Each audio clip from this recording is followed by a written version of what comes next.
Je m'appelle Elisabeth, mais peu de gens m'appelèrent ainsi pendant la guerre. À l'hôpital de campagne, au milieu des cris de douleur et de l'odeur du sang, je n'étais que l'infirmière allemande, une parmi tant d'autres, cachée sous un foulard blanc et une discipline qui se faisait passer pour ferme. Mais au fond, je n'étais habitée que par la peur de me perdre dans cette scène d'horreur. Je suis née à Hambourg, fille d'une institutrice et d'une couturière. J'ai grandi entourée de livres, de fils et de l'odeur du pain frais. Je n'aurais jamais imaginé qu'un jour je me retrouverais à l'autre bout de l'Europe, à m'occuper d'hommes qui ne comprenaient même pas ma langue, mais me regardaient avec crainte ou désir, parfois les deux à la fois. J'avais 24 ans quand j'ai été envoyée dans un hôpital de campagne près de la frontière française. C'était en 1943. La guerre nous déchirait déjà. Des blessés arrivaient chaque jour. Des Allemands, des Italiens et parfois des prisonniers de l'autre camp. J'essayais de ne pas penser, de simplement suivre les ordres, de soigner mes blessures, de garder les yeux baissés. Jusqu'au jour où il est arrivé. Blessé à l'épaule et souffrant d'une forte fièvre, il fut traîné par 2 soldats allemands, un prisonnier américain, beau, malgré le sang séché sur son visage. Ses cheveux bruns lui collaient au front, sa barbe mal rasée, et son expression oscillait entre désespoir et défi. « Celle-là ne durera pas », dit l'un des soldats. « Laissez-la faire. Si elle meurt, ce n'est pas grave. » Et donc, il a été laissé à ma garde. Un homme qui, selon nos supérieurs, était l'ennemi. Mais quand j'ai ouvert sa chemise sale pour nettoyer la plaie, il m'a regardé et j'ai ressenti quelque chose que je ne pouvais pas nommer. « Je m'appelle James », dit-il d'une voix rauque et murmurante, en anglais. J'ai compris. J'ai fait semblant de ne pas bien parler, mais mon père m'avait appris les bases. Pourtant, j'ai simplement hoché la tête. J'ai placé un linge humide sur son front et j'ai continué le bandage. Cette nuit-là, il délira. Il appela quelqu'un. Anna, peut-être une sœur, une épouse, ou simplement un nom que son esprit utilisait pour échapper à la douleur. Je suis restée à ses côtés pendant des heures, changeant ses pansements, fredonnant des chansons en allemand, à voix basse, juste pour couvrir les cris des autres patients. Quelque chose en moi le savait déjà. Il n'était pas juste un autre. Les jours qui suivirent, James ne mourut pas. Au contraire, son état s'améliora chaque matin. Je lui dis que c'était à cause des médicaments. Les religieuses me crurent. Mais au fond, je savais qu'il s'accrochait à la vie pour quelque chose de plus grand. Nous avons discuté à l'abri des regards, des phrases courtes et rauques, un mélange d'anglais et de mon allemand approximatif. Il m'a parlé de sa ferme dans le Kentucky, de son jeune frère, des chevaux qu'il élevait. Je l'écoutais comme quelqu'un qui savoure sa vie dans un désert de mort. Et petit à petit, je me suis perdue. Pas dans les gestes, pas encore, mais dans le regard, dans le silence partagé, dans la façon dont il m'appelait, Lise. Et cela ressemblait à un refuge. Un jour, alors qu'il changeait le bandage, il m'a tenu la main. « Tu n'es pas obligé d'être ce qu'ils te disent d'être. » J'étais paralysée. Mon cœur battait comme jamais, parce que je savais exactement ce qu'il voulait dire, et parce que je ne savais plus de quel côté j'étais. À partir de ce moment-là, quelque chose a changé. J'arpentais les couloirs de l'hôpital, portant le même uniforme, avec la même expression réservée, mais intérieurement, tout en moi hurlait. L'état de James continuait de s'améliorer, et bientôt il pouvait s'asseoir, marcher difficilement, même sourire. Et ce sourire était le seul miracle que je connaissais à cet endroit. Mais nous connaissions le risque. Il était prisonnier de guerre. J'étais infirmière dans l'armée ennemie. Il suffisait d'un murmure mal interprété, d'un regard prolongé, et nous serions tous les deux partis. Pourtant, j'ai commencé à laisser des petits morceaux de moi-même près de son lit. Une miche de pain cachée dans le plateau. Un mouchoir avec mon nom brodé dessus. Un mot avec une phrase en anglais approximatif. Le ciel, c'est toujours beau. Le ciel est toujours beau. Il lisait et souriait. Il gardait tout comme de l'or. C'est par un après-midi pluvieux que nous avons discuté le plus longtemps. Nous étions seuls. La religieuse qui faisait la tournée s'était endormie. J'ai fait semblant de préparer de la gaze. Mais mon cœur était avec lui. « Pourquoi es-tu ici ?» demanda-t-il. J'ai pris une grande inspiration. Ce n'était pas facile à expliquer. Parce qu'ils ont dit que c'était mon devoir. Et parce que ma mère avait besoin d'argent. Elle s'occupe de ma petite sœur. Je suis resté silencieux un moment. Puis j'ai ajouté « Mais je n'y crois plus ». James me regarda avec tendresse. Cette tendresse qui refuse de s'éteindre, même sous les bombes. « Liz, je pense à m'enfuir. Tout mon corps s'est figé. C'est impossible. Non, je suis là depuis des semaines. Je connais les horaires, les itinéraires. Si j'essaie, je peux y arriver. Il me faut juste une chance. » J'ai secoué la tête. Tout en moi disait non. Le protocole, la peur, la raison. Et après, il t'attrape, il te tue. Il s'approcha. Il parla doucement, presque dans un murmure. « Pas seul. Je veux que tu viennes avec moi. » Ces mots m'ont frappé comme une explosion. « Tu es fou, » murmurai-je. « Peut-être. Mais si je dois mourir, je veux que ce soit en essayant de vivre à tes côtés. » Je restais silencieux. Le bruit de la pluie semblait couvrir le bruit de ma respiration. J'avais envie de crier. J'avais envie de dire oui. Mais la peur me retenait. Cette nuit-là, je n'ai pas fermé l'œil. Je regardais par la fenêtre de ma chambre, pensant à ma sœur à Hambourg, à ma mère, à tout ce que nous allions perdre, mais aussi à tout ce que j'avais déjà perdu. Et pour la première fois, j'ai eu envie de disparaître, de m'enfuir. Non pas par lâcheté, mais par amour. 2 jours plus tard, je reçus un ordre du supérieur médical. James devait être transféré dans un autre camp. Un camp de travail forcé, où, selon les rumeurs, peu de survivants. J'ai paniqué. Il m'a regardé, ses yeux calmes, mais stables.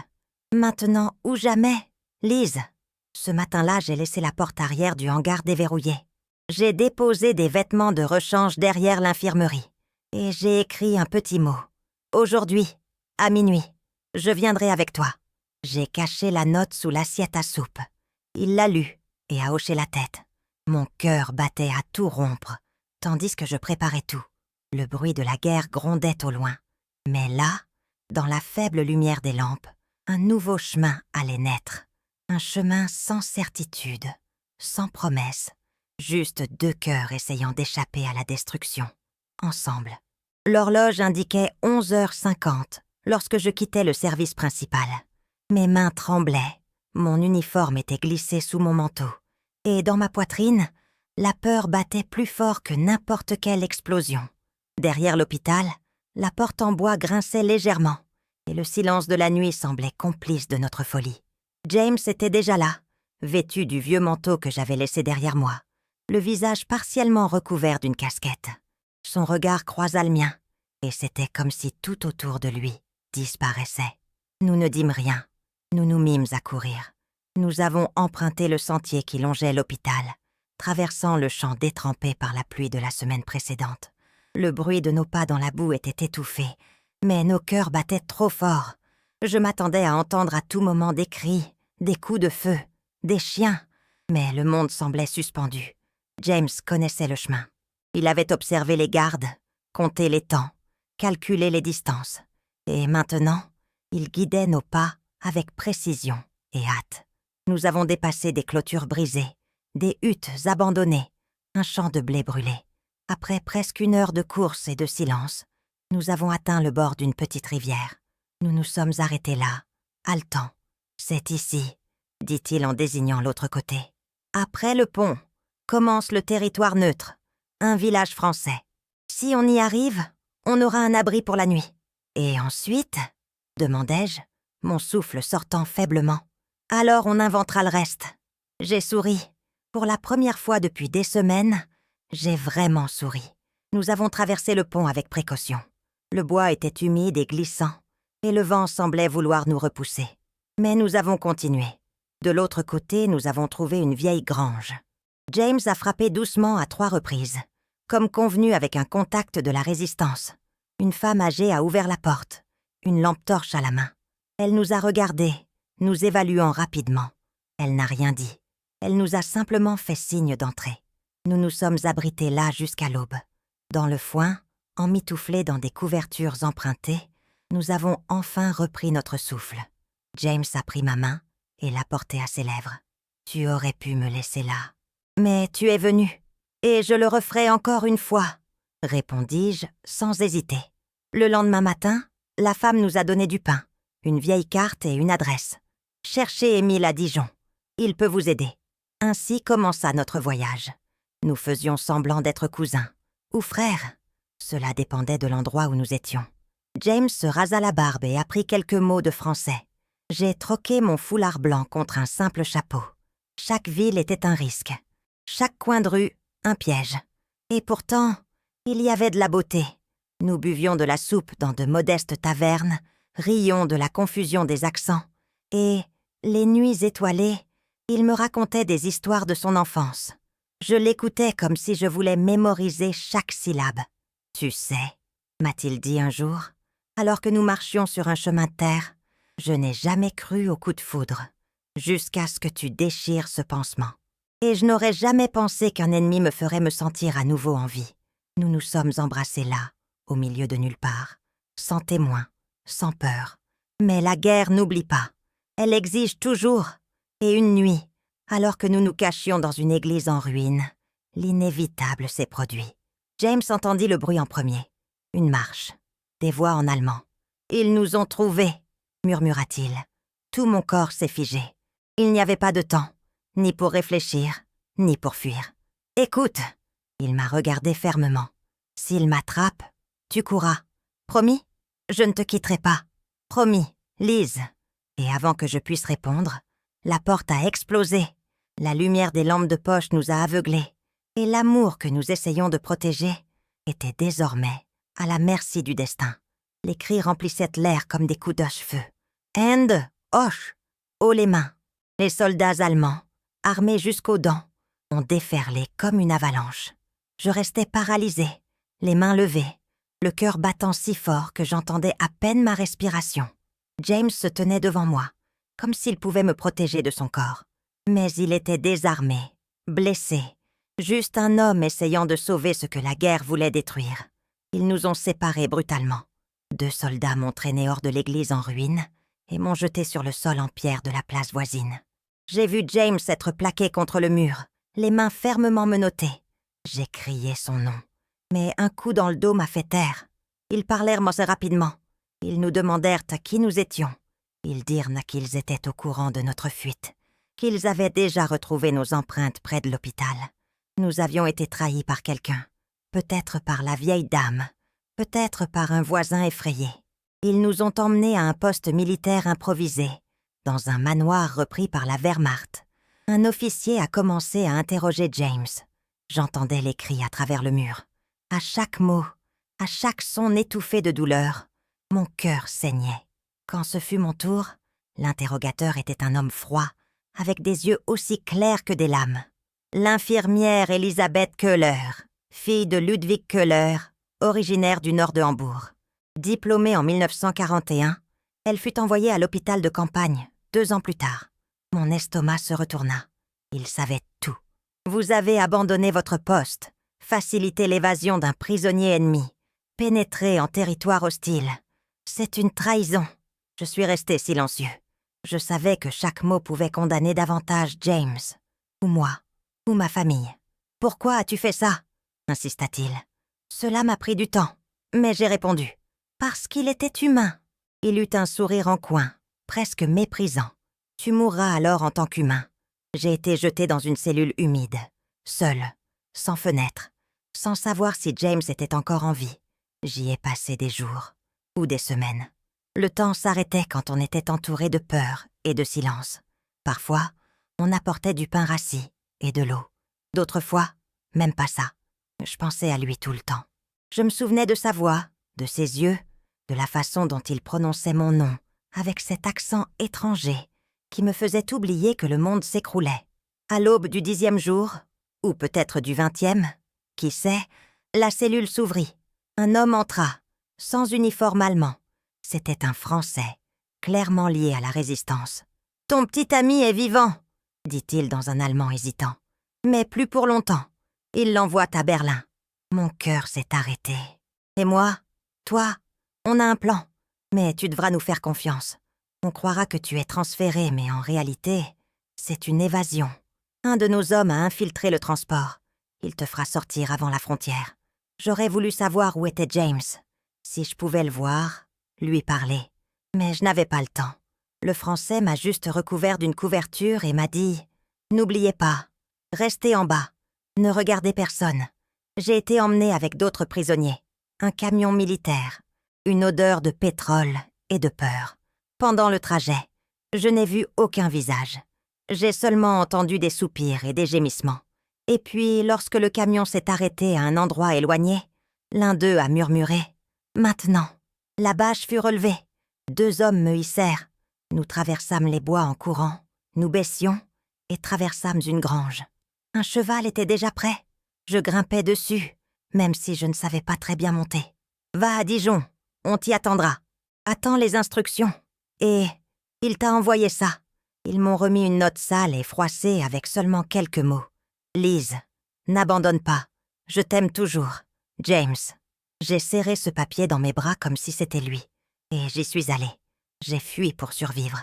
Mais plus que ça, pour revenir. Parce que la promesse était désormais mienne. Et je ferais n'importe quoi pour le retrouver. L'arrivée à Dijon se fit silencieuse et prudente. C'était la fin de l'après-midi. Le ciel était teinté d'or et de gris, comme si même le soleil hésitait à s'y attarder. La ville était encore sous tension, occupée par des troupes allemandes qui s'obstinaient à patrouiller dans les ruines, comme si elles pouvaient retarder la fin de la guerre, les armes à la main. J'ai suivi les instructions qui m'ont été données. Sur la place centrale, je suis entrée dans un petit atelier de couture, caché parmi les cafés et les façades détruites par les bombardements. Là, une femme âgée au regard ferme et aux rides profondes m'a accueillie sans surprise. « Elisabeth ?» demanda-t-il, comme s'il connaissait déjà la réponse. J'ai hoché la tête. Elle m'a conduit au fond, où il y avait une trappe sous un tapis usé. Je suis descendue et me suis retrouvée dans un petit sous-sol transformé en abri. Il y avait des provisions, des livres empilés et une radio diffusant les informations en plusieurs langues. Je suis restée là-bas pendant des semaines. J'écoutais les émissions secrètes de la BBC. Chaque nouvelle sur les mouvements alliés me donnait de l'espoir. La guerre touchait à sa fin. Les Allemands battaient en retraite. Mais il y avait encore des arrestations, des exécutions, des représailles violentes. Et James était toujours à Berlin, ou quelque part dans les environs. Aucun contact, aucune garantie. J'écrivais des lettres que je n'envoyais jamais, des pages et des pages qui commençaient par « Mon cher James » et se terminaient par des larmes. Je racontais des souvenirs, je répétais des promesses. C'était ma façon de ne pas devenir folle. Un jour, la dame du studio apporta des nouvelles. Il a été repéré dans une base militaire au nord de Leipzig. Il est vivant, mais les Russes encerclent la ville. Bientôt, tout pourrait changer. Cela m'a ravivée. « Je veux y aller », dit-il fermement. Ses yeux s'écarquillèrent. « Elisabeth, c'est du suicide. Tu n'as ni papier, ni abri. Tu seras arrêtée avant d'avoir parcouru la moitié du chemin. Je dois quand même essayer. » C'était des jours de préparation. Un groupe de résistants français m'aiderait à traverser les lignes alliées. Ils m'ont donné de faux papiers, des vêtements civils, une petite radio portative et un nouveau nom, Claire Fournier. En partant, j'ai laissé derrière moi le carnet où j'avais écrit toutes les lettres à James. J'ai demandé que si je ne revenais pas, on le donne à quelqu'un qui pourrait raconter notre histoire. Mais au fond, je croyais que je reviendrais, car l'amour, même blessé, palpitait encore. Traverser l'Allemagne en ruine, c'était comme traverser un cauchemar au ralenti. Des villes entières étaient réduites en ruine. Des enfants orphelins, des femmes affamées, des soldats désorientés. Mais il y avait aussi de la résistance, des civils qui cachèrent des juifs, des prêtres qui falsifiaient des actes de naissance. Et maintenant, j'étais l'un d'eux. À Leipzig, je me suis infiltrée dans un couvent repris par les soviétiques. L'une des religieuses était infirmière avant la guerre. Lorsque je lui ai expliqué qui j'étais et pourquoi je combattais, elle m'a simplement répondu « Les Russes ont libéré une partie de la prison militaire hier. Ils transfèrent les survivants vers un camp de triage. Nous pouvons y aller. Nous avons marché à pied, parmi les décombres et les chars abandonnés. Le camp était improvisé, entouré de soldats aux visages épuisés. L'officier russe qui nous a reçus n'a guère voulu écouter. Mais la religieuse a parlé pour moi. En russe, fermement. avec le courage de quelqu'un qui a déjà affronté l'enfer. Il a consulté une liste. James Carter, américain, blessé. Il est dans la caserne numéro 2. L'Iran. À chaque pas, le monde tournait plus vite. Et puis, je l'ai vu, assis sur une civière improvisée.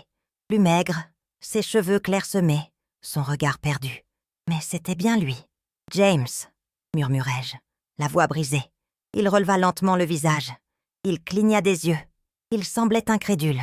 Et puis, ce sourire. Ce même sourire. « Lise !» J'ai couru vers lui. Nous nous sommes serrés fort dans les bras. Pas d'applaudissements, pas de musique. Juste 2 cœurs, essayant de se reconstruire. Au milieu des décombres de la guerre. Il était vivant. J'étais là. Et à ce moment-là, le monde s'est finalement arrêté. Les jours qui suivirent, la guerre disparut en moi.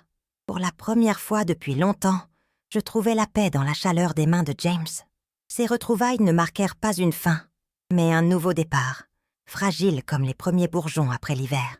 Il était encore blessé, marqué par des marques sur ses bras, sa poitrine, son âme. Et j'étais épuisée, les yeux cernés, un étrange silence dans mon regard. Mais il y avait l'un et l'autre. Nous sommes restés au camp plus d'1 semaine. Les médecins russes soignaient les blessés avec les moyens du bord. Des bandages de fortune, des restes de médicaments et une compassion renforcée par ce qu'ils avaient vu. James fut soigné par un officier américain secouru quelques jours plus tôt. La nouvelle de sa vie fut transmise aux archives de l'armée alliée, ce qui assura son rapatriement rapide. Moi, en revanche, j'étais une énigme, sans documents authentiques, sans nation pour m'accueillir, et avec une histoire impossible à expliquer dans les rapports militaires. Mais cela n'avait guère d'importance. Nous étions ensemble. Assis devant le hangar au crépuscule, nous regardions le ciel rougir, non plus à cause du feu des bombes, mais à cause du soleil qui, obstinément, se levait et se couchait sur cette terre dévastée. « Tu crois qu'ils me laisseront partir avec toi ?» ai-je demandé un soir. James resta silencieux. Puis il me prit la main. « Je t'emmène, même si c'est dans la cale d'un navire. » J'ai souri. Il pouvait encore me faire rire, même quand le monde autour de nous était encore gris. Mais la réalité a vite frappé à la porte. L'armée américaine l'a sommé de rentrer chez lui par bateau. Il devait partir dans 3 jours. Et j'étais techniquement une désertrice de l'armée allemande. Une femme avec une histoire que personne ne croirait. Ou pire, que beaucoup condamneraient. « Ils m'arrêteront si je monte sur ce bateau avec toi, » murmurai-je. James se leva. Il fit les 100 pas, les sourcils froncés. « Je ne te laisse pas ici. Pas après tout ça. » Et puis, le lendemain, il disparut quelques heures. Il revint avec une enveloppe. À l'intérieur se trouvaient de nouveaux documents. Un faux passeport, un nouveau nom, Eliza Carter, et un certificat de mariage daté de 2 jours plus tôt, signé par un officier allié qui devait des faveurs à la résistance. « Je t'ai épousé plus tôt dans la journée, » dit-il en souriant. Le prêtre a trouvé cela inhabituel, mais pas impossible. Tu plaisantes? Non. Et maintenant, la femme d'un soldat américain peut embarquer dans l'avion pour rentrer chez lui, avec lui. Je tenais les papiers, avec des mains tremblantes. Tout cela était tellement absurde, mais tout ce qui se passait entre nous avait toujours existé. Cette dernière nuit en Allemagne, nous étions serrés l'un contre l'autre, à ciel ouvert. La campagne était froide, mais il y avait de la chaleur dans nos bras. Il appuya son front contre le mien et murmura « Je t'ai trouvé dans l'endroit le plus improbable du monde, dans l'hôpital ennemi, au milieu des balles et de la peur. Et tu étais mon miracle. » Je l'ai embrassé lentement, avec mon âme, avec la certitude que, même si le monde s'écroulait à nouveau, ce moment nous appartiendrait à jamais. Nous sommes partis à l'aube. Au port d'embarquement, la tension régnait. Les soldats américains examinaient les documents. L'un d'eux me lança un regard suspicieux. « Elle a un accent. Elle est française, » répondit James sans hésiter. « Fille de fermier. On s'est rencontrés quand j'étais blessé. » Il mentait fermement, mais avec un regard qui disait la vérité d'un amour qui avait survécu à la guerre, aux cellules et aux pertes. Le soldat a tamponné le papier. Il nous a laissé passer. En montant à bord du navire, j'ai regardé en arrière. Pour l'Europe dévastée, pour les ruines que nous avons laissées, pour les souvenirs qui ne nous abandonneront jamais. Et donc, Je me suis embarquée avec lui, pour un monde nouveau, pour une nouvelle chance, pour un nouveau départ. Nous sommes arrivés aux États-Unis à la mi-septembre 1945. Le navire a accosté à New York sous une légère bruine, comme si le ciel savait qu'il ne s'agissait pas seulement d'une arrivée, mais d'une renaissance. Le débarquement était surréaliste. Tout était si différent. Les larges rues, les visages pressés, la langue qui m'enveloppait comme un courant. James me serrait la main tout le temps. Il disait que c'était pour me protéger. Mais je savais que c'était par peur de me perdre à nouveau. Nous sommes allés directement dans la campagne du Kentucky, où vivait sa famille. Un simple ranch, entouré de champs verdoyants et de silences chargés d'histoires inédites. Quand j'ai rencontré sa mère, une petite dame au regard ferme, elle m'a serré fort dans ses bras. Elle ne m'a pas demandé grand-chose. Elle m'a juste murmuré à l'oreille « S'il t'a amené ici, tu fais partie de la famille. » Cela m'a brisé. Les premiers mois, c'était comme vivre entre deux mondes. Le jour, j'aidais à la ferme. J'apprenais la langue de mes voisins et j'organisais la maison qui était désormais la mienne. La nuit, les souvenirs me revenaient en masse.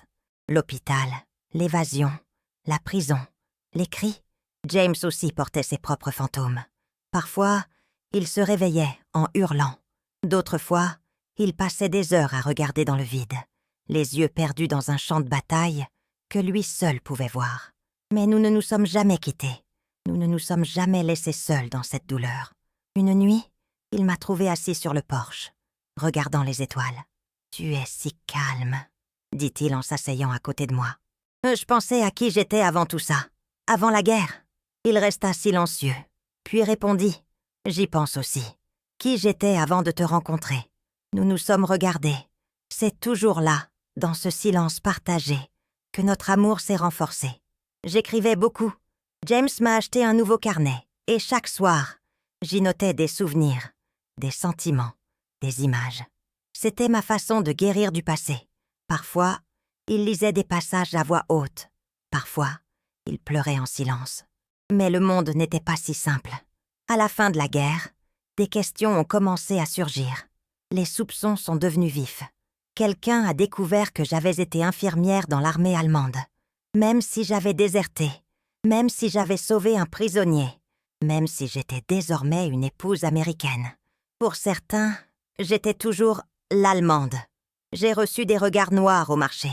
J'ai entendu des murmures dans mon dos. Une femme a même craché par terre en me voyant passer. « Ils ne savent pas qui tu es », dit James, toujours à mes côtés. « Et si un jour ils découvraient Natou, alors je vais te dire la vérité, que tu m'as sauvé, que tu as été plus courageux que nous tous réunis. » Le temps passa. La poussière de la guerre retomba peu à peu. Petit à petit, j'étais acceptée. Pas par tout le monde, mais par ceux qui comptaient. Je me suis fait des amis. J'ai appris aux enfants à écrire de courtes phrases en allemand. J'ai planté des rosiers dans mon jardin et, lorsque le premier a fleuri, je l'ai appelé « Espoir ». James travaillait dur. Nous avions peu, mais nous avions la paix. Et après tout, c'était plus que ce que nous pouvions demander. Au printemps 1947, j'ai appris que ma mère avait survécu au bombardement de Hambourg. J'ai reçu une lettre d'une vieille voisine. Elle ne savait pas où j'étais. Elle me croyait morte. J'ai pleuré pendant des jours. James a insisté pour que je lui réponde. Ce que j'ai fait. Nous avons envoyé une photo de nous. Une lettre avec des mots qu'elle reconnaîtrait. Je suis encore ici. Je avoir Überlebt. Je suis toujours là. J'ai survécu. Lorsque la réponse est arrivée, c'était comme guérir une partie de moi dont je ne savais même pas qu'elle souffrait encore. Cette année-là, je suis tombée enceinte. Notre fils est né tranquillement, comme tout le reste de notre vie. Un garçon aux yeux marrons, comme James, et au sourire doux, comme mon père. Nous l'avons appelé Paul, sans le nom d'un personnage en particulier, mais avec le désir qu'il porte la légèreté d'un prénom qui ne lui soit pas venu de la guerre. Et quand je l'ai tenu dans mes bras pour la première fois, j'ai su que tout ce que nous avions traversé nous avait amenés ici. Parce que l'amour qui naît entre ennemis s'épanouit parfois comme le plus improbable des miracles. C'était en automne lorsque j'ai reçu la visite qui allait tout changer. J'étais dans le jardin, en train de ramasser des feuilles sèches, lorsqu'une voiture noire s'est arrêtée devant la clôture en bois. Un homme en est sorti. Grand, en costume sombre, l'air figé.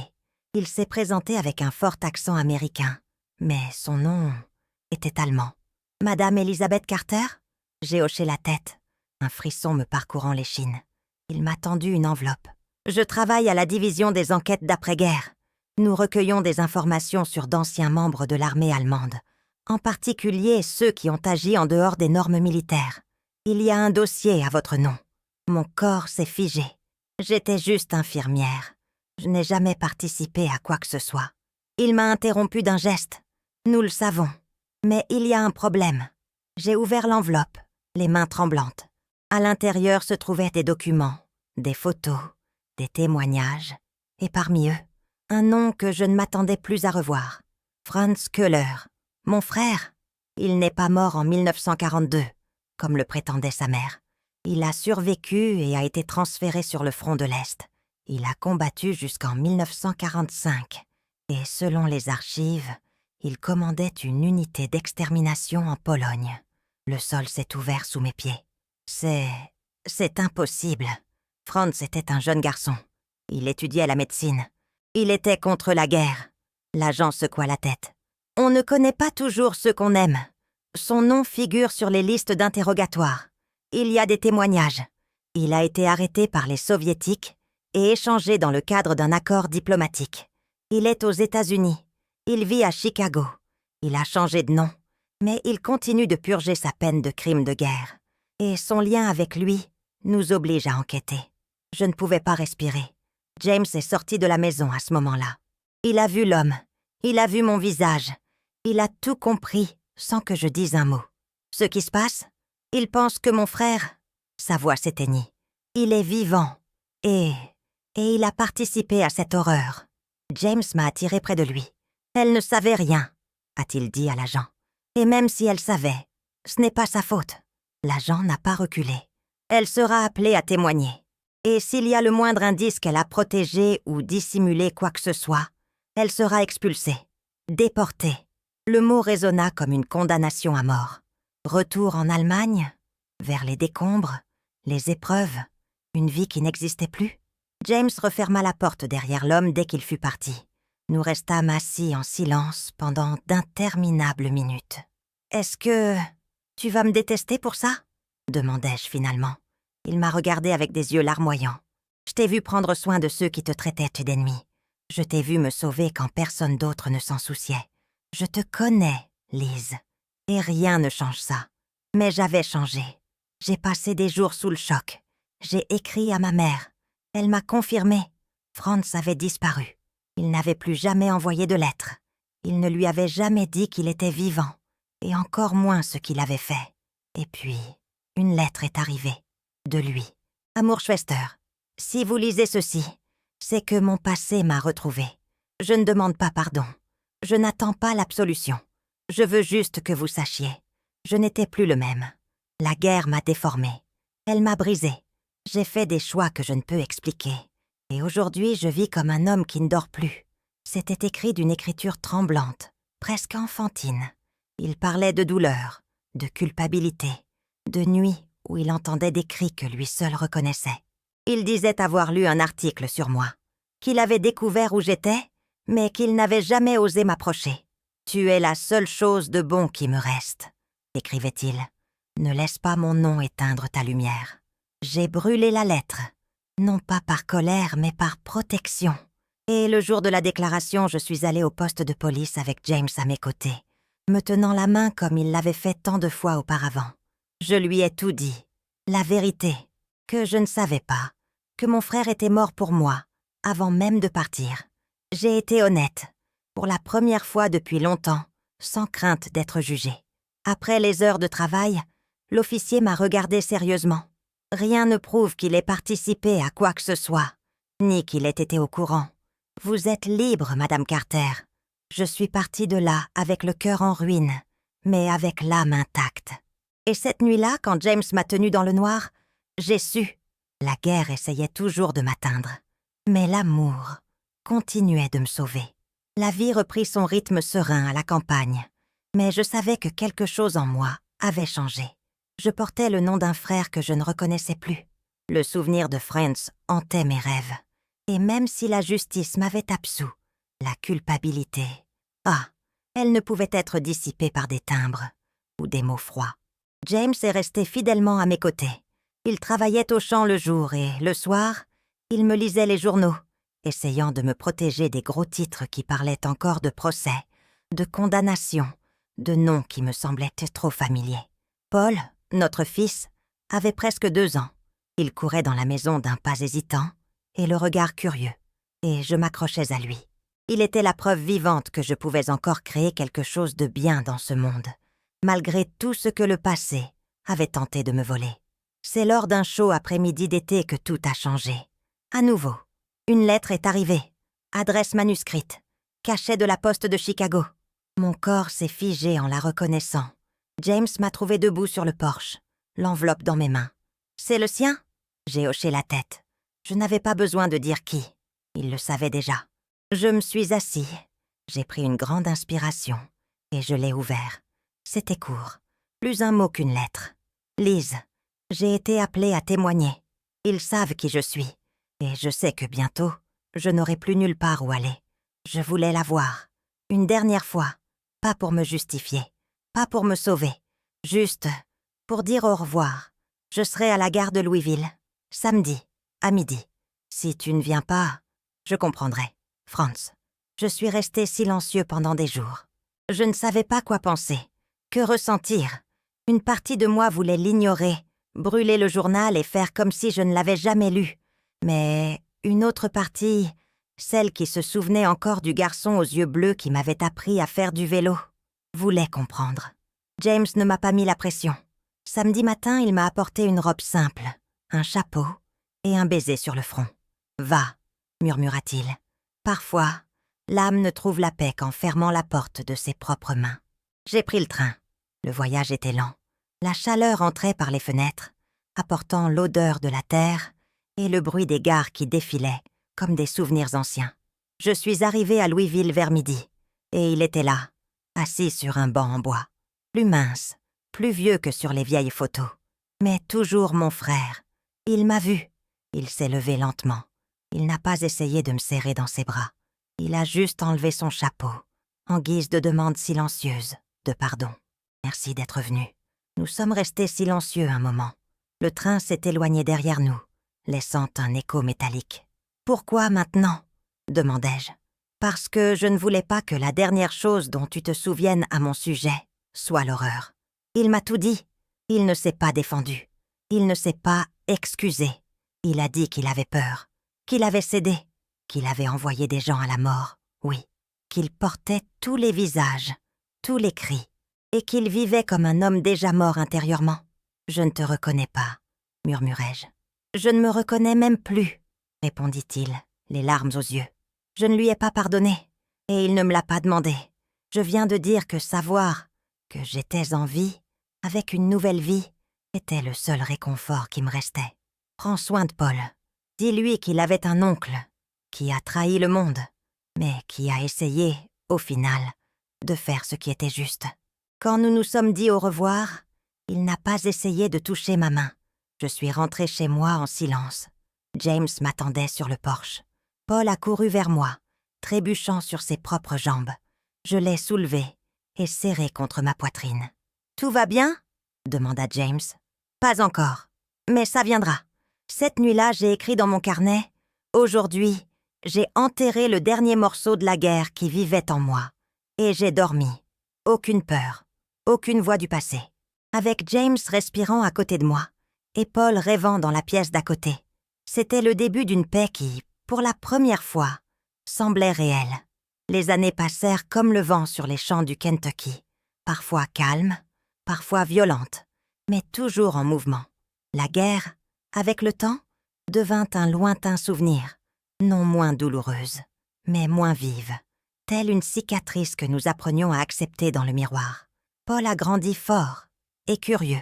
Il avait le rire facile de son père et une douce obstination qui, je l'avoue, venait de moi. Dès son plus jeune âge, il voulait en savoir plus sur mon passé, sur l'accent que j'essayais de cacher, sur les mots allemands qui m'échappaient quand j'étais distrait.